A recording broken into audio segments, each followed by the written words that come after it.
is Miss Carmela and welcome to my channel. For today's video, we are going to cook moringa or malunggay with chicken inasal in coconut milk. This recipe reminds me of my childhood because my Lola and my mom would always cook this every single day. But this is very nutritious and delicious. Now, let's get started. For this recipe, we will need malunggay or moringa. We have to remove the leaves from the stems, just like this. Okay? And then, leftover chicken inasal and coconut milk and chilies and other aromatics. Slice the chilies. Then, we have to soak it in the water to reduce the spiciness. In this, I use 10 green chilies, slice it, but you have to wash it to reduce the spiciness if you don't really want spicy. Then next is shred the chicken. You can use fork or your hands if you want. Now we're done shredding the chicken. I think this is all good. Then we have to set aside onions. So bring the speed. Okay.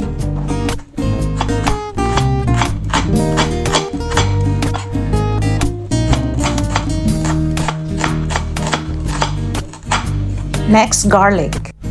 Remove the skin one by one if you are not in a hurry.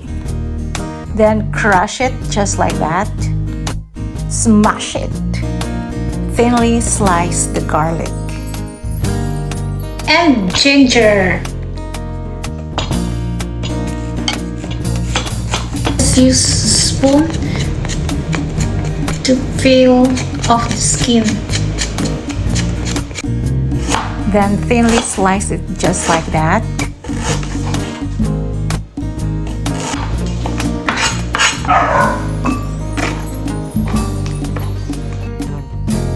We need at least 2 of that.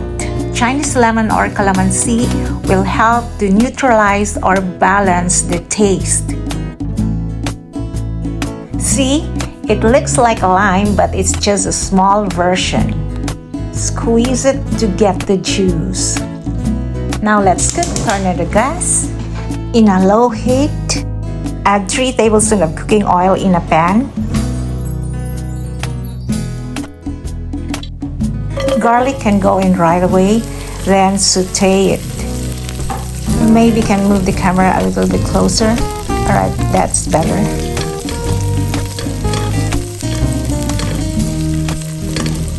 Onions in. Let the onion and garlic infuse in the oil. Next, add the ginger. Then add the shredded chicken inasal or chicken barbecue. 1 cup of coconut milk. I'm using fresh coconut milk, but if you don't have it, you can use coconut milk from the can that you can buy in grocery stores. And just stir it. Now keep stirring, just like that. Then we'll add a cup of water.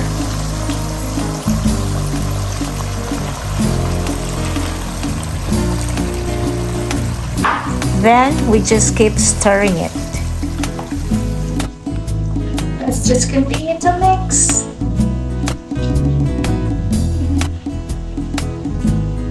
Mix. We want some natural oil from the coconut to come out. So we continue to stir it.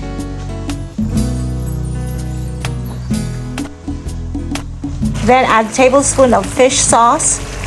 A cup of green chilies or jalapenos sliced. If you see, I put a lot of green chilies, but it's not spicy because I wash it with water. Then mix it. Add a teaspoon of white pepper and other spices. 2 teaspoons of Himalayan salt.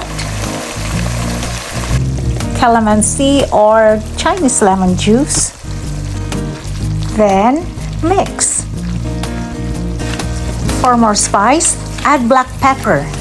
Then malunggay leaves goes in. Yay! I use 1 bowl of malunggay. Thank you for my neighbor who gives this malunggay. It's just for free. Then just mix the malunggay to our coconut mix or coconut milk. Haluin natin ng dahan-dahan hanggang ang malunggay ay maluto. Yan, ganyan.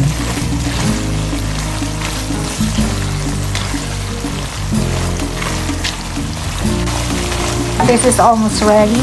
See that? Here's the trick. When the sound changes from simmering to sizzling, just like this, hear that? That is the indication that you can add half cup of pure coconut milk.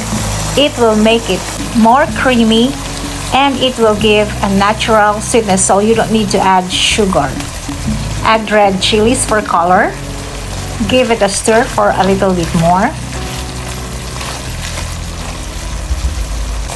Look at that. It's so creamy and it smells good already. And you always have to taste to be sure it's not bland or tasteless. And this is the time that you can add salt if you need to. I'm satisfied with it. Let's plate it up.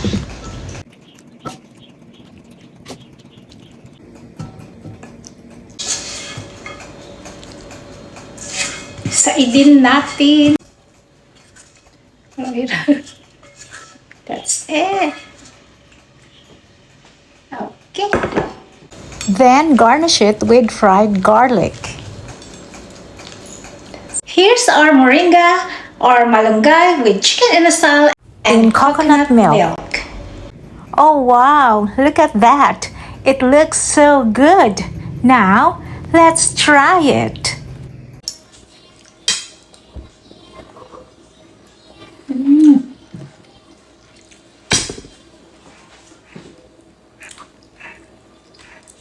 It's creamy, spicy, and crazy delicious.